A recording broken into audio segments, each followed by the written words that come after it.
दोस्तों आज हम बात करेंगे हमारे सौरमंडल और हमारे ब्रह्मांड के बारे में। दोस्तों 1600 तक लोगों को लगता था कि पृथ्वी सिर्फ हमारे लिए बनी है और बाकी के ग्रह उसकी परिक्रमा करते हैं, लेकिन दोस्तों ऐसा नहीं था।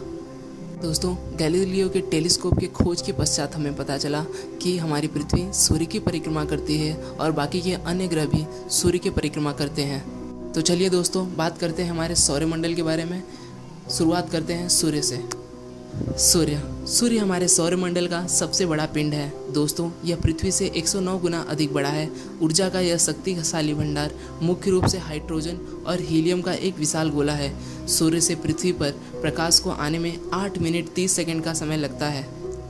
इसी प्रकाशीय ऊर्जा से प्रकाश संश्लेषण नामक एक महत्वपूर्ण जैव रासायनिक अभिक्रिया होती है जो पृथ्वी पर जीवन का आधार है। यह पृथ्वी के जलवायु और मौसम को प्रभावित करता है। बुध दोस्तों हमारे सौरमंडल के 8 ग्रहों में से सबसे छोटा ग्रह और सूर्य से सबसे निकटतम ग्रह है। बुध तकरीबन 70% धातु और 30% सिलिकेट पदार्थ का बना हुआ है। बुध के सरफेस का गुरुत्वाकर्षण 3.7 मीटर प्रति सेकंड स्क्वायर है। शुक्र ग्रह दोस्तों कभी स्वर्ग जैसा लगता था, लेकिन एक मामूली सी संतुलन की बिगड़ने की वजह से यह ग्रह एक नर्क में तब्दील हो गया। दोस्तों यह ग्रह इतना गर्म है कि लोहा और शीशा भी पिघल जाए। यह बड़े से बड़े धातुओं को चंद मिनटों में पिघला सकता है। वैज्ञानिकों का मानना है कि यहाँ पे पहले अथाह समुद्र हुआ करते थे, लेकिन वो सब आज वाष्प बन के काल के गर्भ में विलीन हो गए हैं। शुक्र के सरफेस की ग्रेविटी 8.87 मीटर प्रति सेकेंड स्क्वायर है, जो लगभग हमारे पृथ्वी के बराबर है। पृथ्वी दोस्तों यह वही जगह है जहाँ पे हम रहते हैं और हमारे साथ लाखों प्रजातियाँ रहती हैं, और साथ ही साथ दोस्तों यह ब्रह्मांड का एकमात्र वह स्थान है जहाँ जीवन का अस्तित्व पाया गया है। यहाँ के बारे में तो दोस्तों हम सब जानते हैं। यहाँ की ग्रेविटी 9.80 मीटर सेकेंड स्क्वायर है। मंगल सौरमंडल में सूर्य से चौथा ग्रह है। पृथ्वी से इसकी आभा रत्तिम दिखती है, जिस वजह से इसे लाल ग्रह के नाम से भी माना जाता है। हमारे सौरमंडल का सबसे ऊंचा पर्वत ओलंपस मोन्स मंगल पर ही स्थित है। मंगल के 2 चंद्रमा हैं, फोबस और डीमोस, जो छोटे और अनियमित आकार के हैं। मंगल पृथ्वी के व्यास का लगभग आधा है। मंगल के सरफेस की ग्रेविटी 3.711 मीटर प्रति सेकेंड स्क्वायर है। दोस्तों यह थे हमारे 4 ठोस ग्रह जो ठोस के रूप में हैं। इसके बाद दोस्तों हम बात करेंगे कुछ गैस दानव ग्रहों के बारे में। पहला गैस दानव ग्रह है बृहस्पति सूर्य से 5वां और सौरमंडल का सबसे बड़ा ग्रह है। बृहस्पति अनेकों संस्कृतियों की पौराणिक कथाओं और धार्मिक विश्वासों के साथ जुड़ा हुआ था। रोमन सभ्यता ने अपने देवता जुपिटर के नाम से इसका नाम रखा था। बृहस्पति के कम से कम 64 चंद्रमा हैं। इनमें वो 4 सबसे बड़ा चंद्रमा भी शामिल है, जिसे गैलीलियन चंद्रमा कहा जाता है, जिसे सन 1610 में पहली बार गैलीलियो गैलीली द्वारा खोजा गया था। गैनीमीड सबसे बड़ा चंद्रमा है, जिसका व्यास बुध ग्रह से भी ज़्यादा है।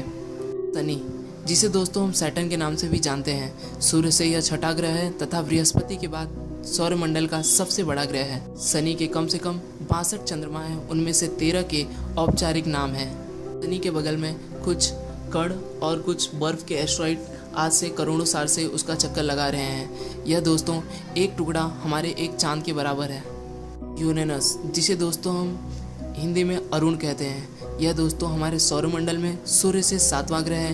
व्यास के आधार पर यह सौरमंडल का तीसरा और द्रव्यमान के आधार पर यह चौथा बड़ा ग्रह है। 13 मार्च 1981 में विलियम हर्सल नाम के एक व्यक्ति ने इसकी खोज की थी।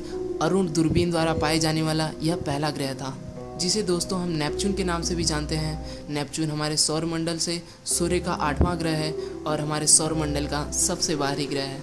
नेपच्यून दोस्तों पहला ऐसा ग्रह था जिसकी अस्तित्व की भविष्यवाणी उसे बिना कभी देखे ही गणित के अध्ययन से की गई थी, जिसे फिर उस आधार पर खोजा गया। यह तब हुआ था जब अरुण यूरेनस की परिक्रमा में कुछ अजीब गड़बड़ी पाई गई, जिसका अर्थ केवल यही हो सकता था कि एक अज्ञात पड़ोसी ग्रह उस पर अपना गुरुत्वाकर्षण का प्रभाव डाल रहा है।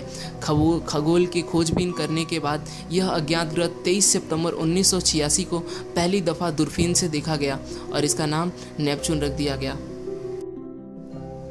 ये तो था दोस्तों हमारा सौरमंडल, लेकिन दोस्तों आपको पता है जो आसमान में हमें तारे दिखते हैं वो क्या है? वो दोस्तों हमसे हजारों लाखों प्रकाश वर्ष दूर हैं। एक प्रकाश वर्ष दोस्तों उसे कहते हैं जिसकी प्रकाश को सिर्फ हमारे पृथ्वी में पहुंचने में 1 साल लग जाए। बल्कि प्रकाश दोस्तों ब्रह्मांड की सबसे तेज चीज़ है। प्रकाश की स्पीड दोस्तों 1,86,000 पर सेकेंड है दोस्तों। इसलिए दोस्तों हम तारों पर आने वाले 1000 सालों में तो नहीं जा पाएंगे। इनमें से दोस्तों कुछ ऐसे भी तारे होते हैं जो ख़त्म हो चुके रहते हैं, सिर्फ हमें उनकी रोशनी यहाँ दिखाई देती है। कुछ ऐसे भी तारे होते हैं जो दूसरे ब्रह्मांड के होते हैं, वो भी हमें यहाँ दिखाई देते हैं। अब आइए दोस्तों बात करते हैं दूसरे ब्रह्मांड यानी क्या होते हैं। दोस्तों हर सौरमंडल का एक ब्रह्मांड होता है। दोस्तों हम जिस सौरमंडल में रहते हैं उस सौरमंडल में दोस्तों ऐसे करोड़ों और भी तारे हैं, अरबों ग्रह हैं दोस्तों, लेकिन तारों की अपेक्षा ग्रहों की मात्रा बहुत ज़्यादा है।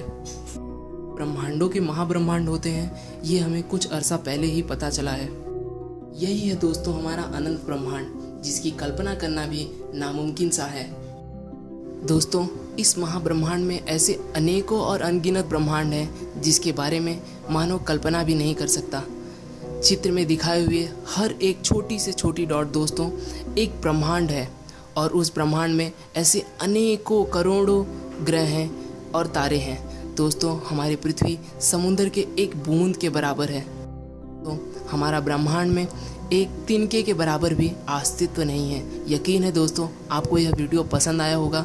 लाइक करें, सब्सक्राइब करें और कमेंट में अपने विचार व्यक्त करें।